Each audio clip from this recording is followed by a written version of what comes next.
মহাজাগতিক এই বিরল ঘটনাকে তিথিত্রয়ের মিলন হিসেবে বর্ণনা করা হয়। এটা মূলত তিনটি তারার একতাবদ্ধ জোট। তবে এই তারকাত্রয় কিন্তু খুব শান্তশিষ্ট নয়, বরং অতি চঞ্চল তাদের চালচলন। মহাকাশে এমন তারাদের দেখা পেয়েছে নাসা।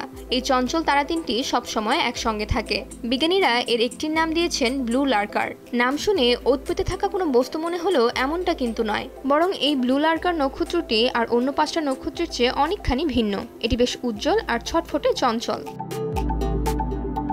বিজ্ঞানীদের কাছে ব্লু লার্কারের সবচেয়ে চমকপ্রদ বিষয় হলো এর প্রবল গতি। এর ঘোরার গতি আর মাধ্যাকর্ষণ শক্তি এতটা প্রবল যে তার টানে যুক্ত হয়েছে আরও 2টি নক্ষত্র। ফলে তৈরি হয়েছে এক ত্রয়ী জোট।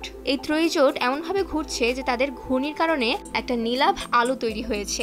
এই ত্রয়ী নক্ষত্র পৃথিবী থেকে প্রায় 2800 আলোকবর্ষ দূরে অবস্থান করছে। নাসার অতি শক্তিশালী হাবল স্পেস টেলিস্কোপে ধরা পড়ে এই মহাজাগতিক ঘটনা।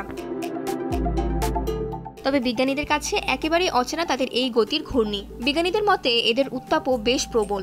সাধারণ নক্ষত্রের উত্তাপের চেয়েও বেশি উত্তপ্ত এবং উজ্জ্বল এরা। মূলত এই নক্ষত্র তার শক্তি বৃদ্ধির জন্য তার আশেপাশের সাধারণ নক্ষত্রগুলি থেকে উপাদান সংগ্রহ করে, আর সেই শক্তিতে ভর করেই তার এই অস্বাভাবিক গতি বজায় রাখে নক্ষত্রটি। এই 3 নক্ষত্রকে বেশ মনোযোগের সাথে পর্যবেক্ষণ করছেন বিজ্ঞানীরা, যাতে করে ভবিষ্যতে মহাকাশীয় শক্তি ও নক্ষত্রের রহস্যময় জীবন সম্পর্কে আরও ভালো করে জানতে পারেন তারা।